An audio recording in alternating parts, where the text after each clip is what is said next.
right, welcome back to Well, another episode of the Borges Podcast with your hosts, I'm Justin. and I'm Brandy. Welcome. How you doing? Yeah, another week has gone by, and things are moving. How about you? It's going. A lot going on at the house. We got a lot of people over, painting inside, outside, landscaping. We have selected vinyl paint samples. Ooh, I'm which super is excited exciting. about this. Yeah, I can't wait to see how it comes out. We have like a sample on the outside of the house. Yeah. That is like, I can't stop going out there and looking. I'm pretty excited about it. So we'll see exactly how it comes out. Yeah, it's been a full rounded week of productivity, and we actually have kind of a different morning routine these days. Yeah, this kind of goes into our topic. So let's. It does, you're let's right. talk about this. Okay, so why don't you share what our morning routine has been looking like in the morning before kids go to school? Yeah, so typically, and we talked about this on a previous episode, I'll work out and come into the house with this like charged up energy, and Brandy will be in this very peaceful, like meditative state, and we'll kind of like meet downstairs and do the things that we need to do. But it really has been like this one of these clashes of energy in a bad way with the masculine energy and the feminine energy. So we switched one little thing. You want to go into that? Last week, I was just coming off of a week of like feeling very tired, like that time of the month. So it was Sleeping in full on. I was just ready to come back full swing. Like I didn't actually work out all that last week, which I think has something to do with it. I wasn't walking. So I was ready to start my Monday like earlier. And so that's what I did. And I was able to meditate for about like 10 minutes. And then instead of just going straight downstairs to, prep lunches and all those other things that I normally would do, that's where we would meet each other is downstairs. I just start my shower right away. And so I'm pretty much upstairs for like a good 45 minutes. And you're downstairs doing what you need to do. Prepping all the kids' food, all of our food. Breakfast. For the day. Yeah. And then it's like you will pretty much finish upstairs. Yeah. And as you're finishing upstairs and coming downstairs, I'm finishing. And so we're kind of just letting our energies miss each other. Yeah. So after I'm kind of done getting myself ready, then I am pretty much responsible for getting the kids dressed and like making sure their hair is brushed and shoes, so that all you have to do when you come upstairs is just like make sure they're okay while you take a shower. And that's been huge because it's just like we're early now. I feel like it's taken 20 minutes off of our mornings somehow, some way. If you're having trouble in the morning, maybe just like look at how you guys are doing things and switch it up just a bit, because that one little switch, and this is kind of going into our topic of today, right? Is there one thing that your spouse or your partner does that just like irks you and like you can't explain why it does for you, and you also can't understand why they do this thing? Yeah, it's just pretty funny because we didn't even talk about this little shift that was happening in our morning. Once we started noticing like we're not getting into it in the morning, kids are having a good, like no one's breaking down, things are feeling good. Things are feeling oddly good. Yeah, and so we just looked at each other and we were like, we started laughing because instantly we knew it's because we're not even like talking to each other in the morning at all. Like crack up laughing. Yeah. Like, this is hilarious because like we are just avoiding each other in the morning. And so actually I think it was yesterday, you were still downstairs prepping stuff for like 5 minutes, and I came down and I was just like peeking around the corner. Oh, no. You were drinking out of my coffee cup. Yeah. That was a problem. Yeah. So on our Lake Tahoe trip that we did at the end of last year, I brought back home a coffee cup from one of like our favorite breakfast restaurants, and it's purple. It's beautiful. Anyway, I came downstairs. Tastes good too. And he's drinking out of that cup, and I'm like, "What are you doing?" Is that my cup? Yeah, I just finish it up and you can wash it and use it. Yeah. Because usually I think you're used to having your cup already there. Yeah. And so I was just like, excuse me? Yeah. And then after that, he's like, your mason jar broke. And it's the one that I use to basically have like my water because we don't have any other mason jars. Then I ordered you a bunch of mason jars. So. Yeah, he did. And it was really, really nice. But that was a moment of like, this is why we're not meant to spend time together in the morning. So we have noticed a lot more harmony around our mornings. And this kind of prompted us to think about this topic because we actually have a spiritual coach or a life coach who has guided us recently. In one of our sessions. In one of our sessions that came up was presented to us is this concept of human design. Yeah. And for those that don't know, Brandy, do you want to explain what human design is? Yeah, I don't have a proper explanation for it other than I've heard of this for a while. And I knew it was like a whole thing you have to do online to figure out what your human design is. And so it's based off of the day you were born, the time you were born, and the location. And the location you were born. Yes. And so kind of when they say that saying of it was set to be in the stars or it was, meant to be sort of thing. Yeah. This is that concept of that. And so I will say that we had our human design in our session. And then also we had our astrological birth chart. So maybe you're mixing up the time and date with like our birth chart. Maybe I am. Yeah. So, but we were able to combine both of them, which is awesome. So what we're talking about today is, yes, our human design, and then also with our astrological birth chart. Okay. I always thought it was the same thing. So I'm learning. Thank you. So let's dive into human design. We're talking about how we're using this to understand each other a little bit better. We are both projectors, which was so interesting because apparently this is 20% of the population. Yeah. And I know there are other types of human designs, but this one is one that is sort of like here to guide people, which is really cool. What did you learn from finding that out? I learned a lot about myself, but I learned a ton more about you.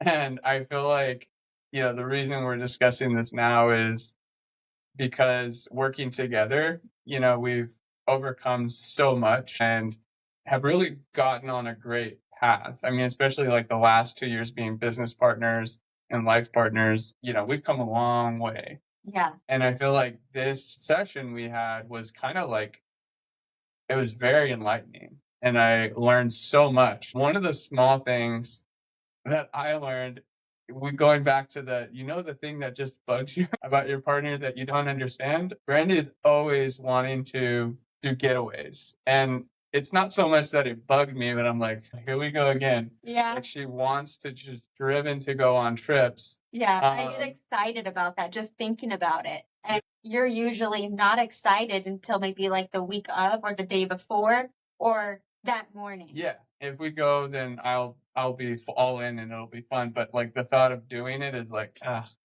yeah. So that's something I didn't understand. And it actually talks about this in the human design aspect.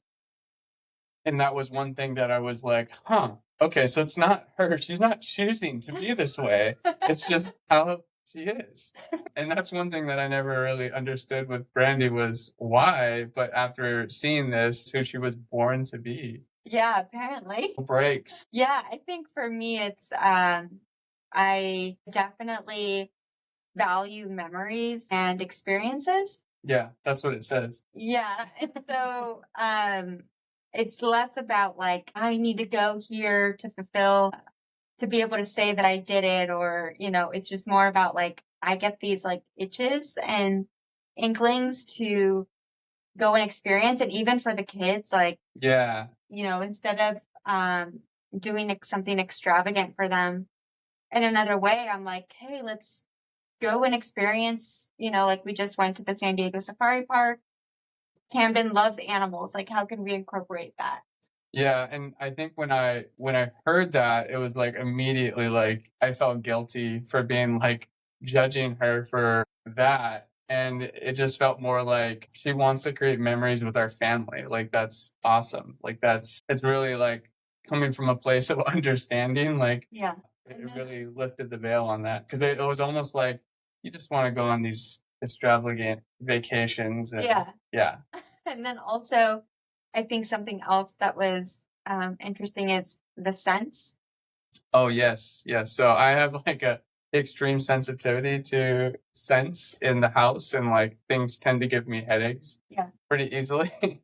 And so I will just would get really annoyed with like, oh, what's that smell? It's like a plug-in or something like that, Yeah. or a candle would be going.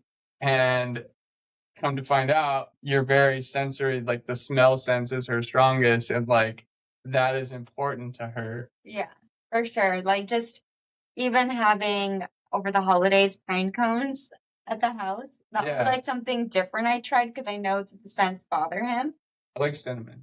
So yeah, they had like cinnamon pine cones or like vanilla pine cones that I try to like put around the house because a candle, like I love just like the sense of feeling like an experience, I guess. Yeah, Where I think I expected that from you too. Like, why don't you appreciate right. it? Like, and you're just not, It's not in my sensory. It's not like important to me. right. Yeah. Whereas it more irritates than gives pleasure. But having knowing that for you, it's like, okay, well, I could, again, this is not what you're choosing. It's like who you are. Yeah. And So so I would say sense and then also music music, is for huge. sure. And like we butted heads on that too. Yeah. But I'm not like I can have anything on pretty much. I get the radio, like if there's like a meter of 1 to 100%, I get the music maybe 5% of the time. Kids are 40% and Brandy's 60%, and then I'm negative somewhere. But by choice, right? I mean, I think it's more about not causing problems. And that one I don't mind. Candles or whatnot, like your music's okay. So I can just put up with it. yeah. Yeah, because when I go into the car, it's usually an audiobook playing or you're on the phone. Yeah, that's a good song. So what is it about me? They do in the car. You have nature sounds. You Yeah. have nature sounds. Like sometimes we'll put on like fireplace or it's like city at dawn or like lively forest. And like I'll put some of those on and he's like, that's really annoying to me. Where I'm like, let's create a vibe like in the morning. Yeah, nothing is better than that. If that tells you a little bit about Yeah, for sure. our senses. Yeah. It does. But what about me as far as these things that you maybe didn't understand, that coming out of that session, you were like, oh, wow, like I understand now why he is not this way. Yeah, something pretty big that came out of that was my expectations of how you manifest your goals. And I'm a big vision board. I love visuals. I love to even write things down, feel them. Like, I love that. Like to visualize and manifest what it is that I want. And I would expect you to do that or to feel that Yeah. same way. And You would invite me to kind of like, hey, would you want to do this? And right. kind of like, that just doesn't feel right for me. Yeah, and so we learned that there are two different types of manifesting. They're the active manifestors and the passive manifestors. And I'm definitely active in manifesting because, like I said, I do the vision board, or I am just like trying to embody it, right? And you are more passive, where the thought comes about. And I know I want that, but I don't need to put too much pressure on it. It just, as long as I'm continuing to think about it, it happens. And I've noticed that too. Like sometimes you will just say something and then in 2 days it happens. Yeah. And you didn't really like this week. Yeah. And you didn't really have to create like a whole ritual or anything. Yeah. No vision boards. Yeah. Yeah. So that was huge. But that was a point of contention at one point where it's like, hey, and because we're big manifestors and we totally believe in what you think about will happen, it'll become. And so I think just understanding where we're at as a couple and understanding like, hey, I can help us get what we want by doing it this way, and so can I on the other hand. Yeah, definitely just gives each other space to be us. And for me, what came out of this was I don't need to change you to fit what I want, and vice versa. Like, you don't need to change me to fit what you want. We can be who we are, and we are both growing, but embracing that. And I know we touched on that in the previous episode, a couple episodes ago, where we talked about like embracing each other's leadership styles. But I think overall, we learned that we have different ways of going about things, like manifesting, and maybe how I like to feel pleasure or like get pleasure is like candles and scents and music. And for you, it's different. But again, we're both projectors, right? At the end of the day, we both have like the desire to guide and help.